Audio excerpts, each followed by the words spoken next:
Welcome to First Unitarian Society of Minneapolis, the birthplace of congregational humanism. We carry on that tradition of free thought today, dedicated to promoting a free search for truth, meaning, and justice. Our web address is firstunitarian.org. I'm David Breeden, Senior Minister. Welcome.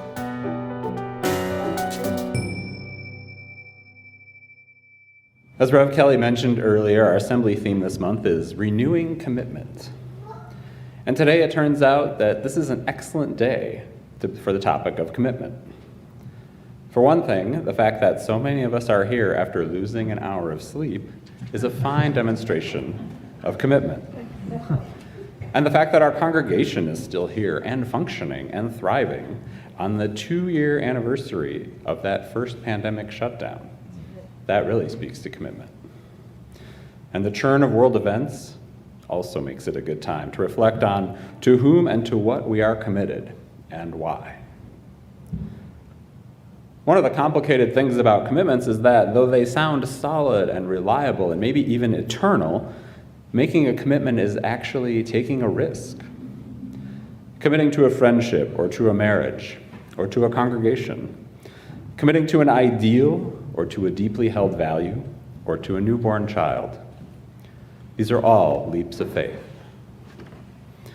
There is the certainty of the feeling and the uncertainty of the path. A commitment is the guardrails that keep you on the long highway, but sometimes you can only see as far as the next curve. Commitment means putting some of your human faith into an unseen future. And when we shut our congregation's doors 2 years ago this weekend, we were definitely dealing with an unseen future. We had no idea that that Sunday would be the first of 70 consecutive Sundays without gathering in person. I was the speaker at that first shutdown service, and I remember joking that just about the last thing I ever wanted to be was a TV preacher. But as much as I deeply disliked speaking to the emptiness of this room or my even emptier home office, I realized that actually wasn't the last thing I ever wanted. The true last thing I ever wanted would have been to be completely cut off. The adaptations we had were infinitely better than nothing. And with the volunteers and technology in this congregation, we were extremely fortunate and continue to be. 2 years ago, we had no idea where the path of our commitment would take us. But an impressive and humbling number of people have remained connected to this congregation, renewing their commitment despite the ups and downs. Making a personal commitment to a local, tangible organization like a congregation was more challenging during the pandemic. But such a commitment like that may be easier to wrap our primate brains around than the broader kinds of more abstract commitments that life may ask us to consider. For example, both humanism and our Unitarian Universalist heritage call on us to commit to our fellow human beings, period. Not just a congregation of a few hundred humans, but all of the humans. That's a big ask, but it's written right there in black and white.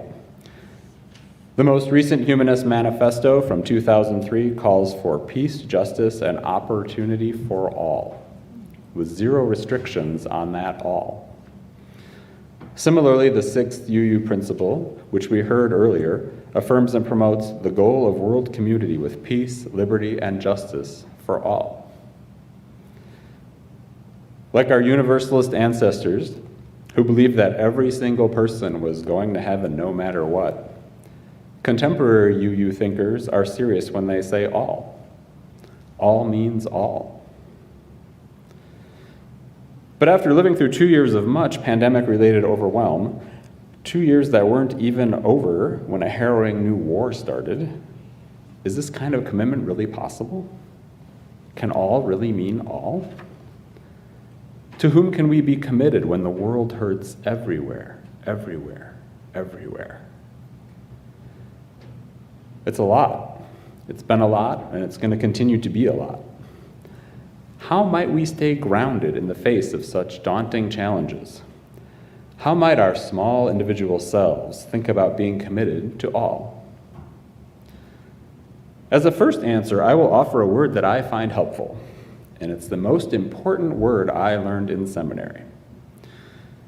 You may recall that I went into seminary after many years in journalism. Journalism is a field with a great volume of words, but a pretty limited variety, because the vocabulary is aimed at the average reader. So when I started theological school, I learned a lot of fancy new words that would have never gone in the newspaper, like exegetical and hermeneutical and soteriological, all of which had value, except in the daily life of ministry. The most valuable word I learned in seminary was not related to theology or its study.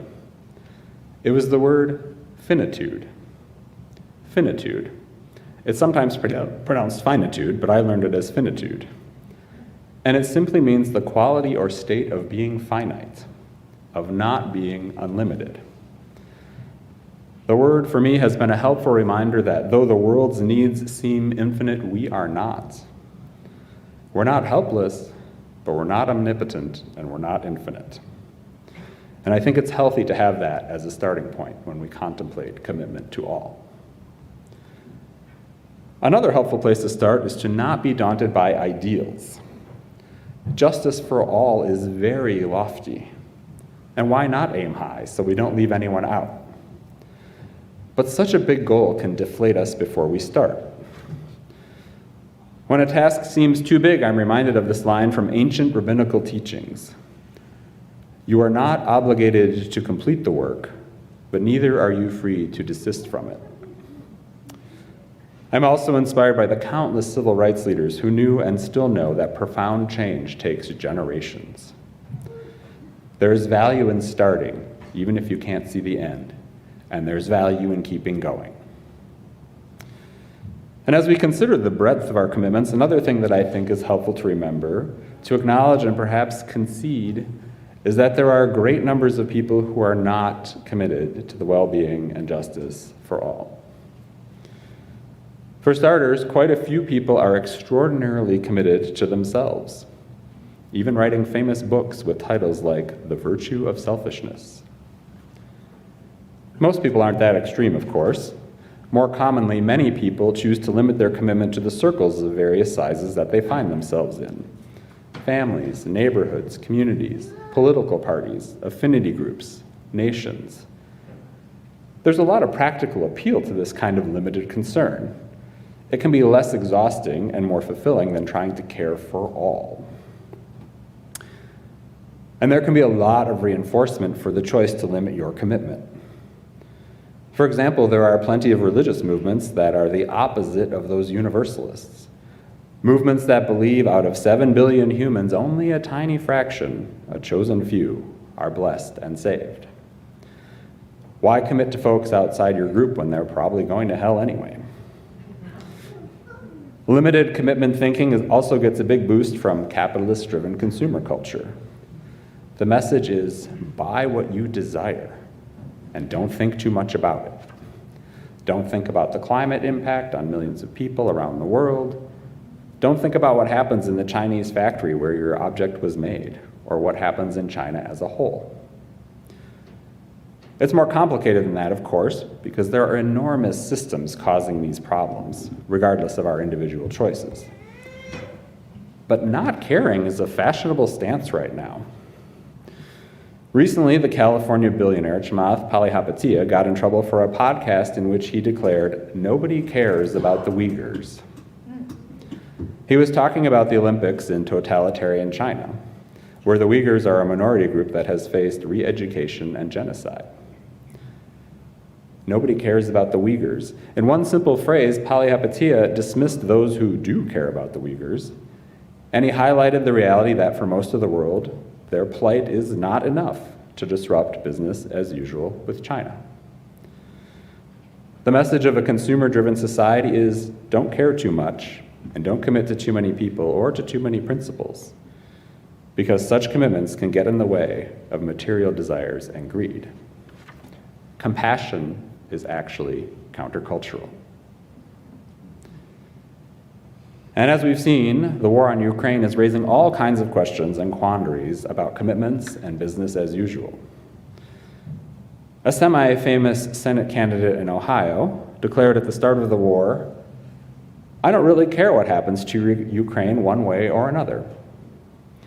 And he followed that up by describing any concern for Ukrainians as performative affection. This attitude reminds us that some would-be leaders and some actual leaders are so very far from caring about others, so very deep into their rationalized selfishness that they can't imagine anyone else having sincere concern for civilians caught in the middle of a war. Now, we are, of course, seeing an overall outpouring of support for Ukrainians. Images and videos have conveyed that this is a massive tragedy. The response has been heartening. Empathy is alive and well, and alliances of democracies have turned out to be much more robust than they may have seemed. When it comes to Russia, things are definitely and perhaps surprisingly not business as usual. And it's good to see such a reaction to a war that is medieval in both its goals and its humanitarian impacts. But as many of you are aware, this charitable response has raised questions about whose lives matter, which kinds of refugees are acceptable, which kinds of people are worthy of compassion. Complexities and contradictions abound. A Ukrainian kid who traveled alone for hundreds of miles to the border to escape violence is lauded as a hero. Central American kids who travel hundreds of miles to our border to escape violence are not greeted the same way. Ukrainians who attack and kill their occupiers are cheered. Palestinians are viewed very differently. The United States itself exists as the product of a long and brutal invasion. And longer wars in other non-white parts of the world have received only a fraction of the news coverage of Ukraine. Now, it's not unexpected that the United States, with its significant European heritage and connections, would pay more attention to a war taking place in Europe. But when supposed journalists find it far more upsetting that blue-eyed and blonde children are suffering, and they actually say that on TV, the disparities raise fair questions about who's committed to whom and the global difficulties of caring for all. So we are living in swirling times with glimmers of world community amid immense challenges. How might we stay grounded, and how might we sustainably live into the idea of being committed to all? Let me offer a few examples that might make a broader concern more possible. My shorthand for this is go big and go small. First, going big. One thing you can work on that truly helps all is to tackle climate change. It's affecting different countries and different communities in widely different ways, but no one will be unaffected. And your work will benefit some of the most vulnerable humans on our planet. And a reminder that our individual lifestyle choices are important. I am as loyal a composter as there is. But enormous systemic changes are what's truly needed to transition away from fossil fuels and stem the rise of carbon. And such high-level changes only come about from organized, coordinated efforts that focus on power. This afternoon's Be the Spark training is an excellent example of learning how to be committed to all through climate justice. Another strategy for tackling huge generations-long issues is to have what I think of as a balanced social justice diet. What I mean by that is consider giving yourself a combo platter of sweeping long-term work mixed with shorter, more tangible tasks. You may not ever know whether your organizing and advocacy help save a glacier, a forest, or a beach. And the work for racial justice and true equity is similarly slow. That's where going micro and taking on something with a clearer beginning and end can help keep your spirits up. For example, members of this congregation have been working hard to help Afghan refugees get resettled into new lives here in Minnesota. Many of the tasks involved are familiar, specific, doable, and finite. They not only give satisfying feelings of making a difference, they actually do make a difference, and they can provide you sustenance for the longer hauls. Zooming back out again to big, if we dream of a world with a less changed climate, and we dream of a world with fewer refugees, then we must also never ignore the rise of authoritarianism. The world right now is seeing in real time what a dictator can do to a neighboring country. And there are plenty of other authoritarian leaders who are letting conflicts fester, letting minorities suffer, and letting rainforests burn. There's not much any one individual can do about someone like Putin. But with the United States returning to a global leadership role, there is tremendous value in protecting democracy here at home, where there are plenty of threats to it on all levels of society. One of my personal activism projects right now is trying to help stop extremists from taking over the school board in my hometown. These well-funded candidates won a recent primary, and along with similar slates in neighboring communities, they may well be part of a takeover of numerous school districts. They have slick logos. They speak ominously about things like parents' rights and the dangers of wearing masks. They refuse to partake in traditional candidate forums, preferring to hold their own meet and greet events. This way they can write their own questions or not answer any questions at all. If they get into office and they follow the national models, we shouldn't be surprised to see anti-LGBTQ actions and gag orders on teachers and manufactured uproars over the teaching of racial history. So, while I may not be able to do much as an individual to stop Putin, there's a chance that I might be able to help tap the brakes on the American version of the Christian nationalism that Putin espouses. American democracy is at incredible risk, but democracy is not over yet, and there are lots of small ways for you and me and all of us to nudge the balance of power and still make an impact on the big picture. Right before this talk, we heard a poem by Warsan Shire, a beautiful poem of naming and lament. As we near the close of this assembly, on this strange pandemic anniversary, in these sobering wartime days, let us remember that action is the antidote to despair.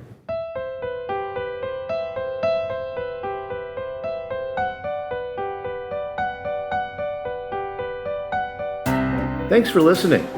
You can find much more about humanism and what's happening at First Unitarian Society in Minneapolis by visiting our website at firstunitarian.org.